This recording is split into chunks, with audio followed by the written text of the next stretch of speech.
Hi everyone, welcome to Let's Talk Off the Podium. My guest is from LA, which some of you know is my one of my hometowns. And Rachel Fine is with me. Welcome to Let's Talk Off the Podium.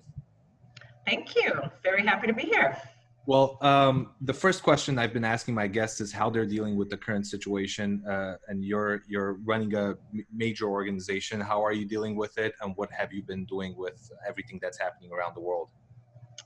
How many hours do you have?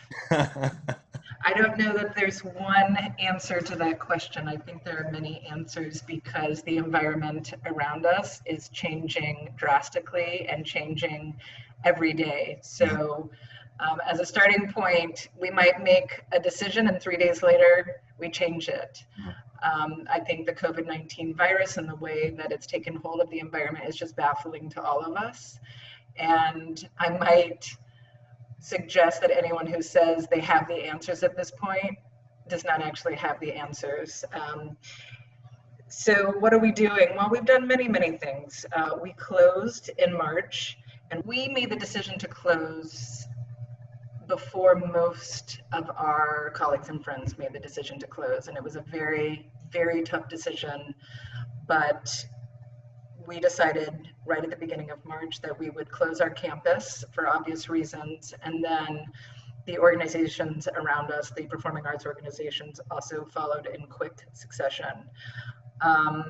So that was the first action we took. And it was a very hard decision because, again, we didn't know if we were making the right decision. And that tends to be the case with this. You have a really difficult time making any sort of decision with confidence because you've never navigated this before. So I've taken many organizations through trying times. I led 2 organizations through the Great Recession, and I have still seen nothing like this. One of the things that we've really tried to do is partner to the best of our ability with our artists. So artists we've developed a relationship with over many years. We're still a relatively new organization. So I've been with the organization 5 years and it was only open about a year before I started. But over time, we've developed wonderful relationships with a lot of local artists in particular. We have placed a premium on working with artists in Los Angeles and our venue. And so programmatically, artistically, a lot of what we've done is really tried to bolster their efforts during this time while we figure out what, let's say, online content we might be able to offer at some time. But many of our partners, Jacob Jonas, the company, which is a dance company, Heidi Duckler Dance, there's a long list, Hershey Felder, artists we've worked with on more than one occasion or that work locally. We've tried to do what we can to partner with them, help raise their visibility, help market their unusual and unorthodox ways of getting content out there, and then leverage visibility for them. So if you go to our website, our homepage is really all about different artists doing a variety of different things in the digital space, and you can see the degree to which we're partnering with them and trying to really bolster their efforts. On the other side, I think we're not the only organization that has no earned income coming in. We've had to do what many other organizations like ours have done, and that is refund tickets or give people house credit. We're particularly fond of those patrons who have donated their tickets, and that's a huge gift and service to our organization. But we've spent a lot of time doing that for all of the shows we've either had to cancel or postpone. And we don't have we do a pretty robust rental business, and so that has actually shut down as well. And so where we're, outside of artistic programming, we are concentrating our efforts in full force in, raising contributed income and development. So if there's anyone on my staff, for example, that doesn't have enough to do, they're helping us with fundraising. So we're doing everything we possibly can, accessing all creativity, resourcefulness, time, and energy to make sure that we maintain our patron base and that we stay in very, very close touch with our Wallace family. And that comes in many different forms. It's funny, I don't think we've ever really used the phone, the old-fashioned phone, in the way that we're using it right now. And you find people at home, a lot of them are isolated, they want to talk on the phone, and that just, yes, of course, there is a certain generation of people that still uses the phone for contact and conversation and raising money, but it's only a small part of what we do when we're raising money. But now we're accessing the phone more than you can possibly imagine, and I think people are really appreciating that. The phone is still alive and well. Yeah. Well, you said all the things that you're doing now, but let's backtrack a little bit and tell me really about what your Performing Arts Center does, because it does so many amazing things. Yeah. And one thing that caught my eye was the education component as well, which I'm always passionate about. So just a little, of course, people could visit the website and find out, but a bit of an overview about what you do. Sure. Well, I should start with some of the history. The history is really, really interesting, and the history predated me by about 20 years. Our building is the former Beverly Hills Post Office, and it's an incredible building that was built in the 30s. And there was a time when the post office was the center of communication. This is a glorious building, rich in architecture and design and in detail and ornament. It's just an absolutely stunning building, which is now designated a historic building. But it served as the center of communication for that area of town, not just Beverly Hills. It sat dormant for many years, and then a group of enlightened Beverly Hills residents decided that the city really needed a cultural center. And I think at that point they didn't know exactly what they wanted it to be, but they did want to save the building, which is right next to City Hall. It's really in not just the center of Beverly Hills, it's in the center of Los Angeles. So, in my opinion, downtown is not the center of Los Angeles. Beverly Hills is really the center of Los Angeles when you think about the entire region. So it's an incredibly well situated building too. It's surrounded by restaurants and retail and residential and City Hall and the police and the fire department. It's really, the location could not be better for something of this nature. So anyway, these enlightened founders, they founded the Beverly Hills Cultural Center as a nonprofit organization with the goal of saving this building and ultimately having a cultural space for this area. It took 19 years from start to finish. And at first they needed to raise 25 million, and then the building and the project kept getting more and more elaborate as they realized what they really needed to have a state-of-the-art cultural center. So from 1994 to 2013, they did everything they needed to do to get from point A to point B, and they ended up not just preserving the historic building, but also adding on a whole new wing, and that is the Goldsmith Theater. So that's one theater which has 500 seats. The other theater is the former post office sorting room where they sorted all the mail, which is a black box convertible space that holds up to 150. And then there is a beautiful education space, and I really commend the people who founded the Cultural Center, because education was first and foremost when they were thinking about all of the things they might want to do, or all of the things they might want to encompass in the long run. But education is at the core of many of our programs and activities, and that is evident in the architecture itself and the dedication and the emphasis that they placed on education from the outset.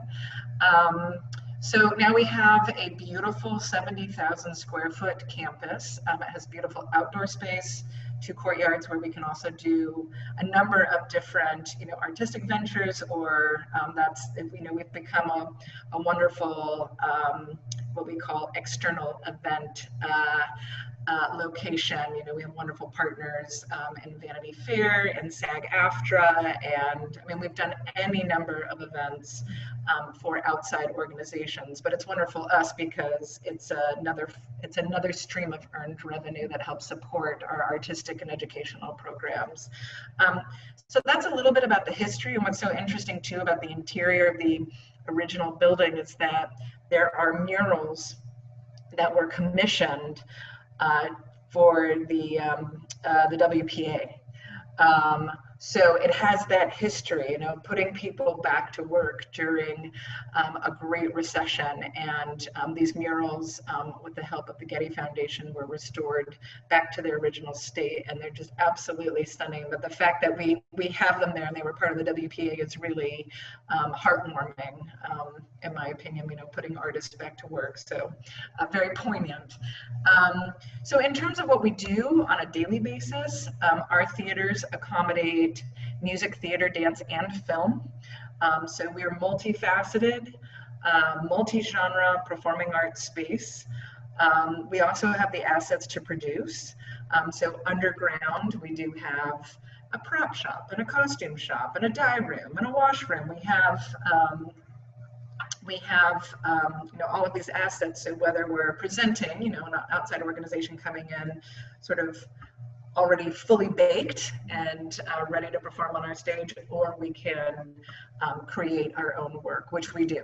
So our artistic director and his team, they both present and produce. And you know, producing mostly around theater, although we were slated to produce a dance work for the first time this season. So we do all of those things. And then education, it's a relatively big department for an organization our size. We have a truly extraordinary director of education named Mark Slavkin, who does everything from small classes for students of all backgrounds, all ages, all abilities. We have 3 multifaceted classrooms, to, you know, working with a number of different schools, up to 40 schools in LAUSD and Beverly Hills Unified School District, to make sure that children have, especially people who normally don't have the chance, have access to our performances. He's particularly skilled in this area because he served on the LAUSD school board for many years, for 12 years. So I feel, you know, as a director of education, someone who knows how to navigate the public school system in LA and Beverly Hills, I mean, he's just an incredible asset in addition to being very creative. Some of the courses that he offers that we've actually been able to continue online digitally. We have a writing workshop called Stage Stories for older adults, learning to write their, you know, memoirs and narratives for the first time. We work with a wonderful organization called the Miracle Project, which provides theater and musical theater experiences to students on the autism spectrum. Just in a remarkable program that he does with a woman named Elaine Hall. We do Dancing with Parkinson's, which is for older adults with Parkinson's. We do a musical theater workshop and writing program for high school students who are, you know, venturing into composing and creating musicals for the first time. We work with an organization called Broadway Dreams in the summer. We work with the LA Museum of the Holocaust. I mean, it's really wide ranging. But he's placed such an emphasis really on students of all ages and all abilities and all backgrounds. And so when you typically think of a student, you think of a younger person, and yes, we work with lots and lots of younger people, building audiences for the future, making sure everybody has access to arts and arts learning. But a lot of our students are well into their 80s and 90s as well. Wow, that's amazing. This is truly an extraordinary organization. And I've been impressed. Just the website is fantastic. So people who are interested could go and check out the website. It'll be in the description in this podcast. So actually, going back and talking a little bit about you and your background, you're a talented musician, and you were active before starting on more of an administrative role. And I know lots of people who might be interested. When did you think you want to do this different kind of path, similar but different? How did you decide to go on this new journey, I guess? Well, it's a great question, because my journey was, I don't know how to put this into words. It was very up and down. I was a serious pianist from the time I was 5. I competed from the time I was 6. And I'm not sure as a child that I ever really questioned it. I just did it. And I think I was relatively happy doing it. And I think I'm a competitive person by nature, so each competition win was very exciting for me, and I wanted to do it again and again. And I really never considered anything else. I'm not sure, though, simultaneous to that, I knew anything else. I really, I spent long hours in the practice room as a child. My summers were spent going to different music camps. I went to Interlochen as a high school student during the summer. And then right before I went to the Eastman School of Music, I went to Music Academy in the West, where I was definitely on the younger side, a very, very intensive summer program in Santa Barbara. And so I just kind of did it, and I didn't think twice about it. I didn't apply anywhere but conservatories when I went to apply to college. And then I started to develop a repetitive stress problem in my left hand. And I think it actually started that summer at the Music Academy, and I think there was probably some weakness there that was just made worse by practicing longer and longer hours. And to this day, this is almost 30 years later, that I still have repetitive stress issues. But I think once you injure yourself, it is very, very hard to make a total recovery. So when I say, things went up and down, I took a leave from Eastman. I started working with different teachers who work with injured pianists. I went through physical therapy. I mean, you name it, I did it. Wow. To try to rehabilitate, to try to get better, try to get back to playing full time again. And it just wasn't, I just wasn't healing 100%. At that point, I did start working with a teacher down at UC Irvine who was particularly skilled in helping retrain injured musicians. Her name is Nina Skolnick. She's still there. She's a remarkable person, remarkable pianist, remarkable healer, if I'm allowed to use that word. And I ended up enrolling at UC Irvine, working with her. But it was in some ways, it was bittersweet because, or what's the word? It was a mixed blessing that this happened, because once I transferred to a 4-year university and started making other discoveries, my world changed, and it really changed for the better. I spent my last year of college at the University of Vienna, because the UC programs have, well, you went to UCLA, so you probably know the Education Abroad program, but through UC, I got to go to Vienna for a year and just not play music, but just absorb music and sort of experience more theory and history classes rather than being in a practice room all the time. But I think transferring there forced me to open my world. And to be honest with you, I think I'm a much happier person as a result. I don't know that I was well suited to being in a practice room all the time, and I dabbled in musicology for a couple of years. I was getting a PhD at Yale, and I was never happy being by myself, spending long hours in the library, as much as I love the library. I think what I ultimately discovered about myself is that I like being with other people. I feed off the energy of other people.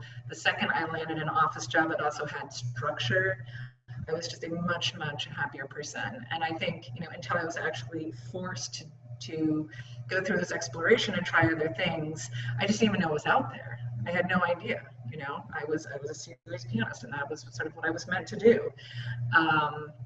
So once I discovered arts administration, I just never looked back. At my first job, I got lucky too. My first job was with a wonderful professional choir, Chanticleer, which is based in San Francisco. At the time, it was the only full-time professional choir, every single member of the chorus, and there were 12 men They were full-time employees of Chanticleer with benefits, no less. And they spent 80% of their year traveling around the world performing. They did have a subscription series in San Francisco, which is their home base where they rehearsed. And it was about a 12 or 13 person administrative staff. But the second I ended up in an office, as again, it was structured.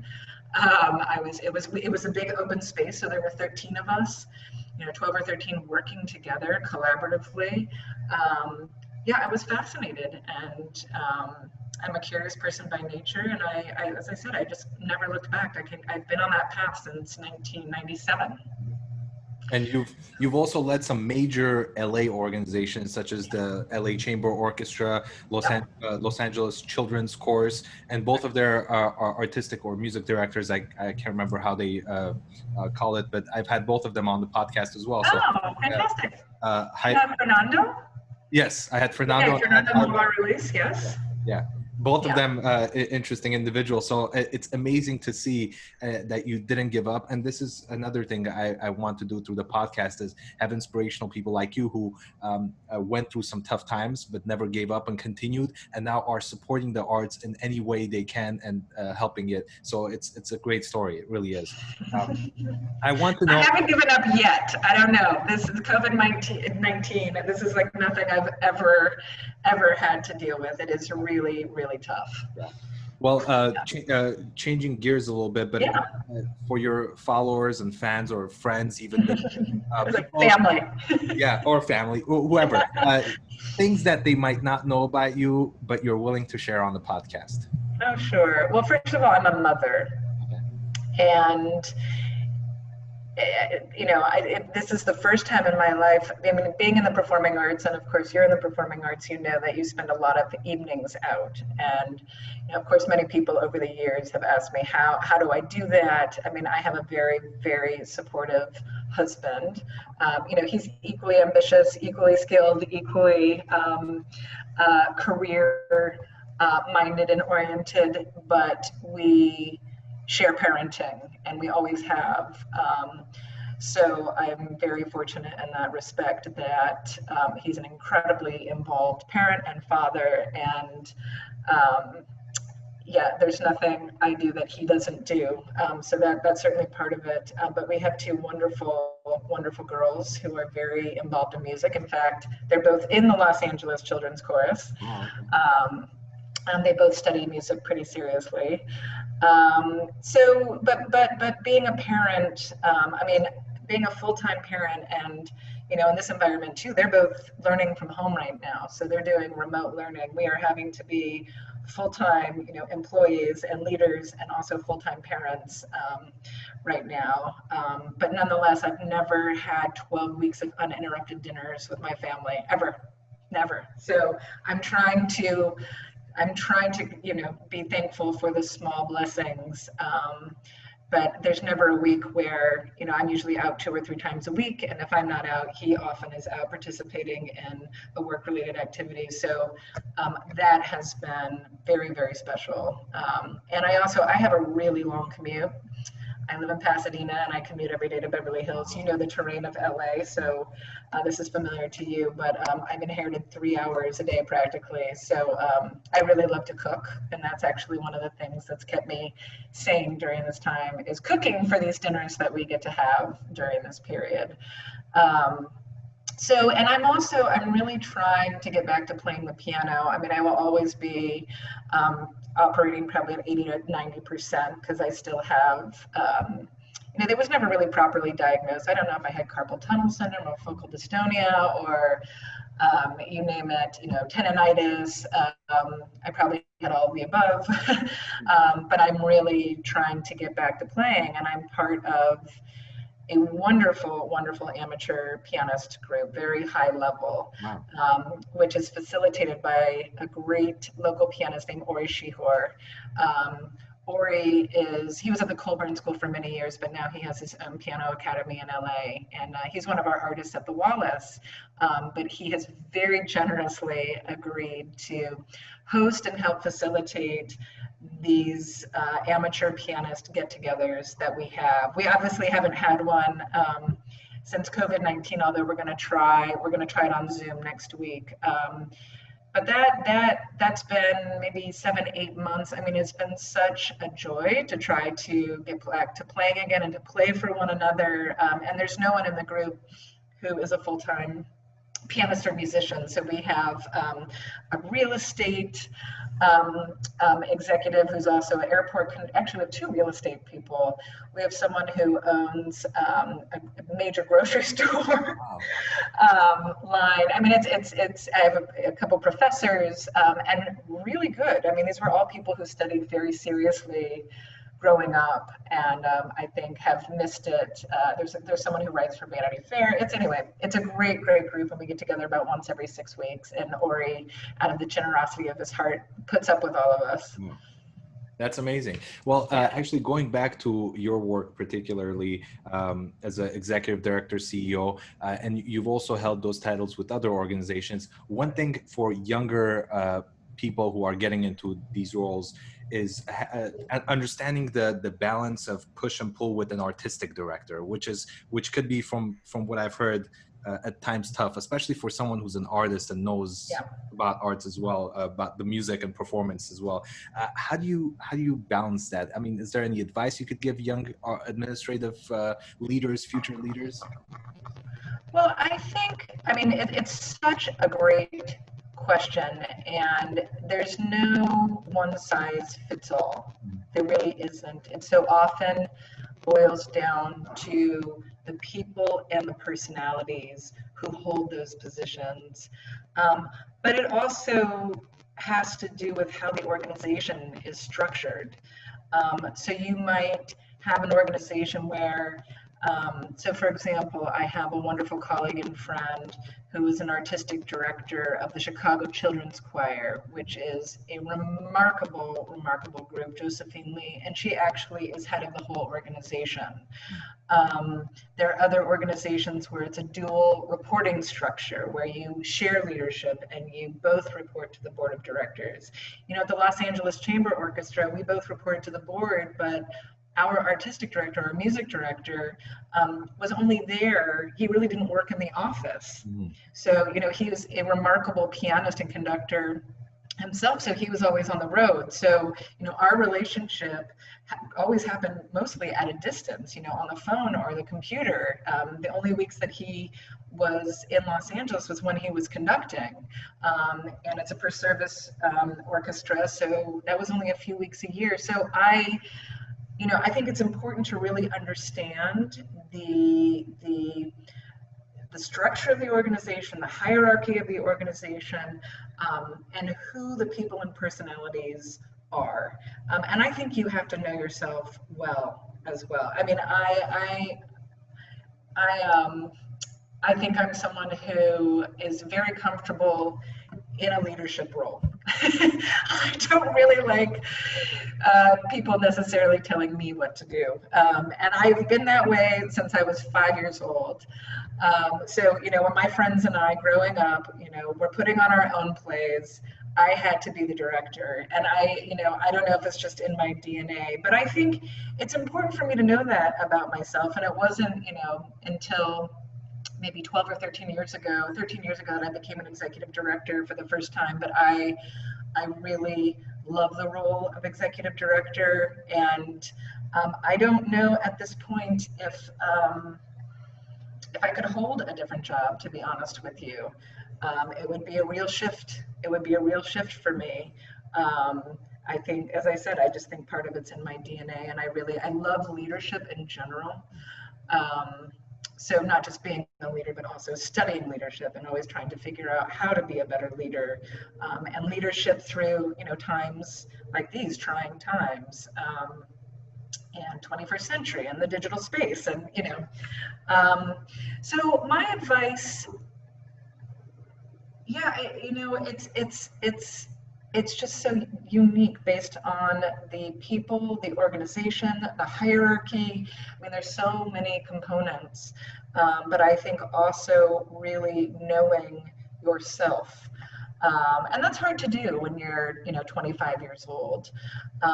But, you know, if I could give, you know, someone who is sort of on this path and on this trajectory, I mean, first of all, I think it's really important to have a mentor. And so I still have a mentor, Michael Kaiser, who headed the Kennedy Center for 15 years, has been a mentor to me since 2001, and he continues to be. But I also love being a mentor, and I do feel that it's my responsibility to interest talented people who have a predilection for what we do, you know, in this field. And it's not an easy field, you know. I think our organizations are they are unwieldy. They're often strapped for resources and cash. I mean, you have to have a high tolerance for unpredictability. And that doesn't mean, you know, you can always make it stronger and better by doing good planning and good fundraising and good marketing and all of those things and great programming. But it is, you know, even now, I mean, we were doing very, very well when this hit, and now we don't know what the future holds. So you have to be a flexible person, really, really flexible person. And I think that's true when you're working with a music director and artistic director too. You have to be a flexible person. I think you have to understand human behavior. You know, there are a lot of different components to it, but it's not a one size fits all. And I have seen it work really well in some organizations. I have seen it work not well at all in other organizations. So yeah, I don't know. I don't think there's a right or a wrong answer. Yeah, of course. No, it's great just to hear your thoughts. And I know you're also a mentor for, I can't remember what it was called, but Los Angeles Young. It's called Emerging Arts Leaders, okay. EAM, which is part of Americans for the Arts, and the LA branch. I was a mentor I was a founding mentor of that group, and, you know, should they ever call me again, I'm happy to be a mentor again. And I was a mentor at USC Thornton as well. For several years that I was on the board. All of their board members at Thornton are required to be mentors, which I think is just incredible. The students at USC had access to the most amazing mentors through the board of directors. Yeah, really quite accomplished, successful industry leaders on that board.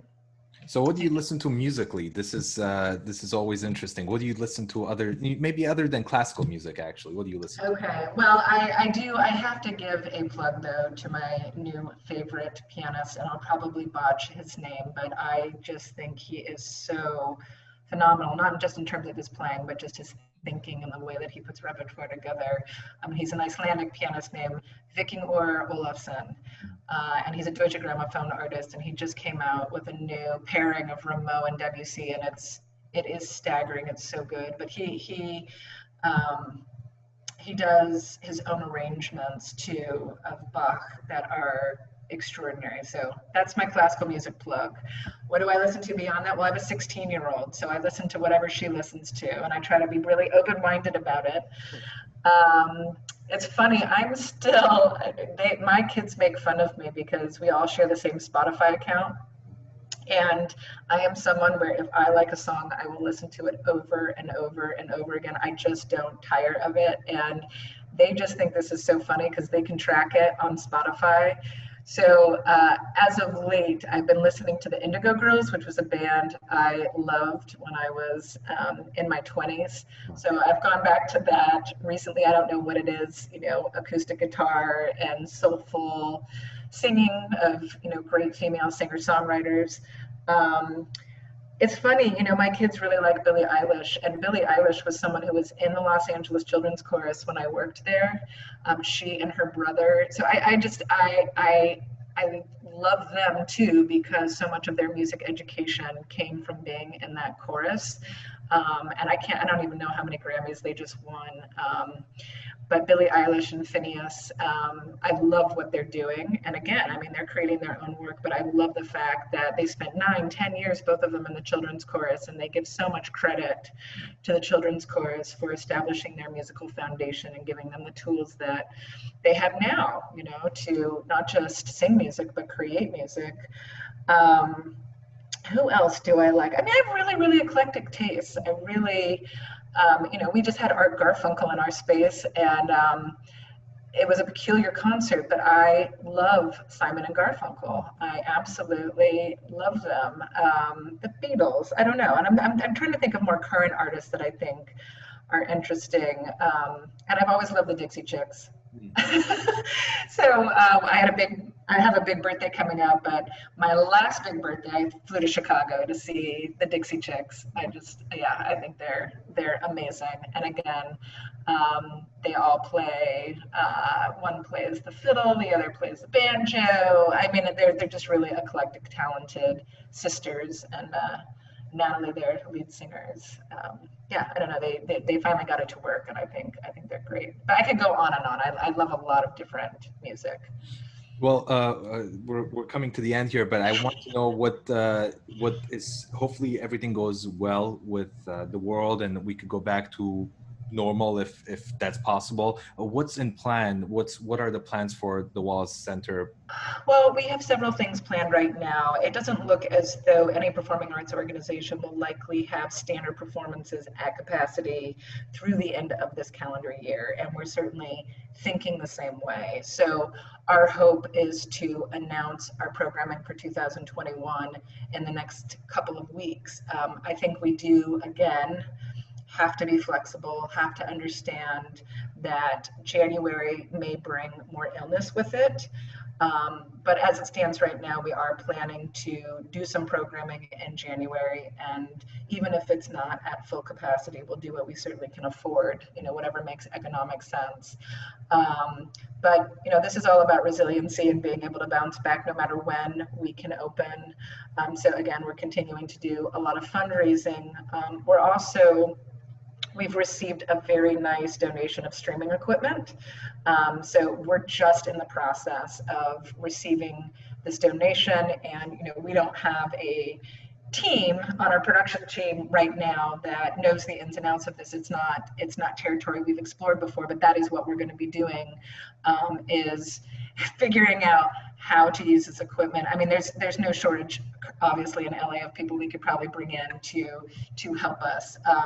But that's one of the things we're working through right now, is how to use this equipment in our two spaces when we get access to the space. So I imagine when we're allowed to enter the space, it's not going to be obviously with audiences, but we might be able to have a single artist or two artists socially distanced on stage. And so we're just trying to work with what we have.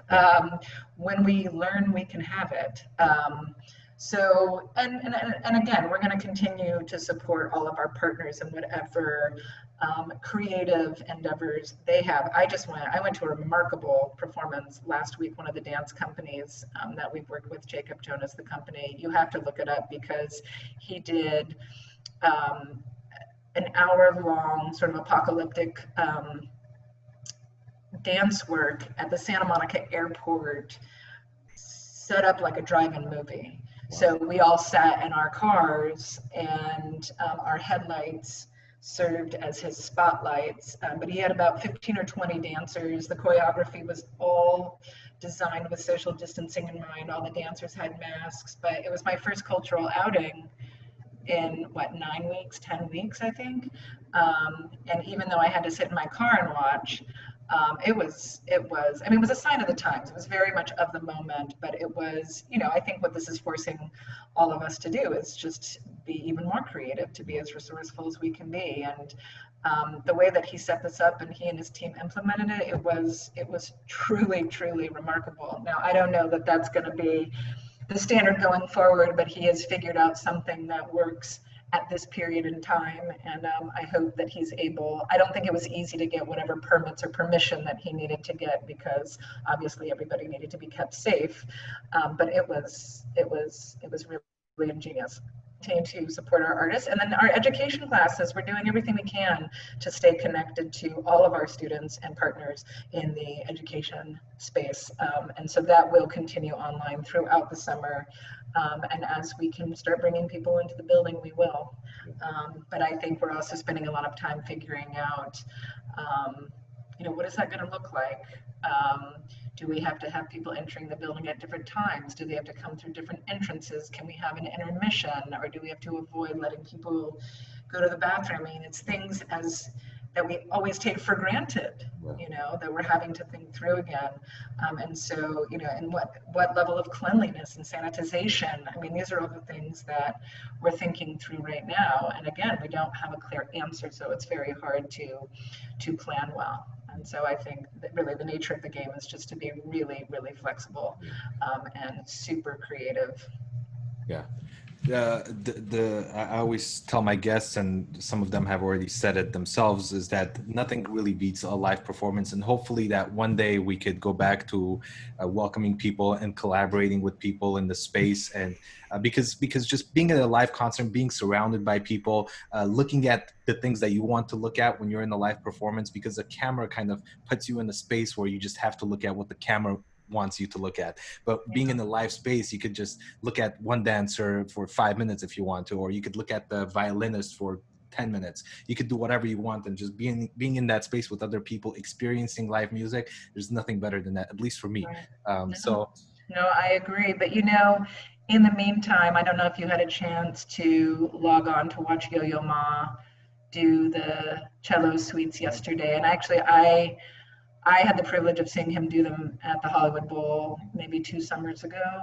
And then we had Elisa Weilerstein in our space do all 6 about a year and a half ago.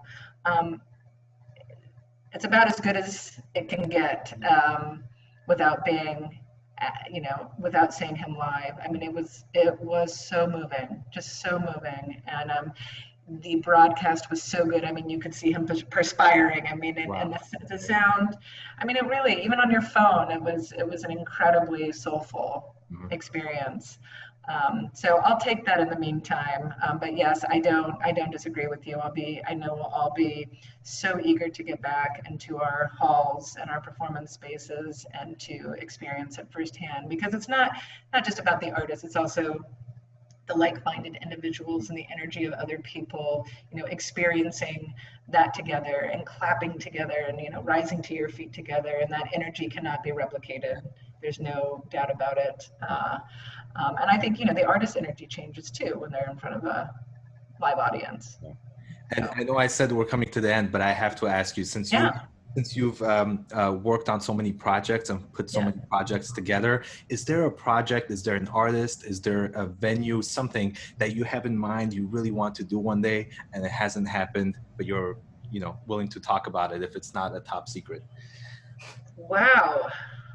Boy, I don't know if I can answer that question because the future is so unknown. I don't know that I have an answer at this point in time. I don't know. I mean, I would love to see us be successful in the digital space, but that's such a broad answer.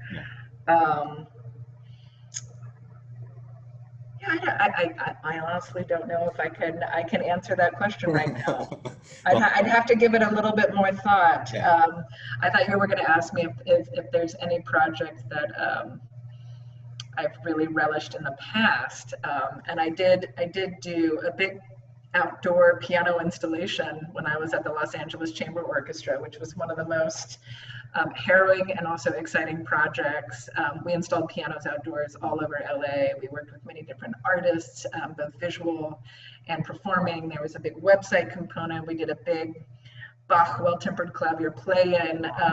You know, often projects like that, it was a huge project that took probably a year and a half to pull off, just because we also had to raise the money for it.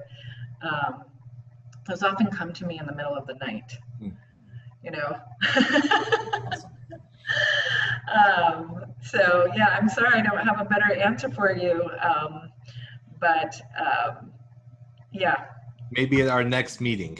Our next meeting, I will keep you posted, I promise. Well, anything else you want to add before we end? Anything to your, you know, friends or family or anyone really? Only that we all just need to hang in there, and that the arts are without question worth fighting for. And I know we all struggle, especially when basic human needs aren't being met. And that's often what I think about, how do I make a case for support when the food banks are struggling or when there's such a big homelessness problem. But my job as a leader of an arts organization is to promote the health of a community that has arts, has arts integral to it as part of it. And I think all these things can work together to make society a better place. So we all just have to be, as I said, resilient, patient, creative, resourceful. We just have to hang in there together to get through this, because our industry has been really, really hard hit.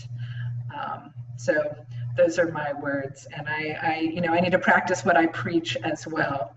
I need to wake up every morning and practice all of those things so that I can not just get through the day, but the many, many months ahead, because there's not a quick fix to this.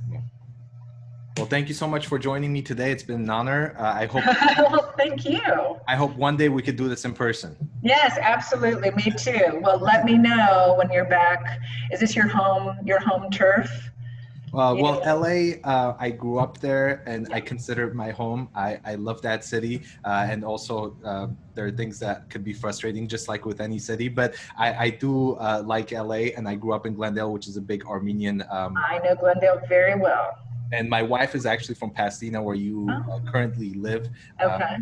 So I love LA, and I hope to be back when everything is done. Actually, I had a performance scheduled in June, but that's canceled. So when I'm back, I'll definitely let you know. And definitely let us know. And I'm happy, of course, to welcome you to the Wallace anytime. Okay. Thank you so much. Have a beautiful day. Okay, you too. Thank you so much. Thanks for listening to Let's Talk Off the Podium. If you enjoyed this episode, please comment, share, and subscribe. Stay tuned for the next episode.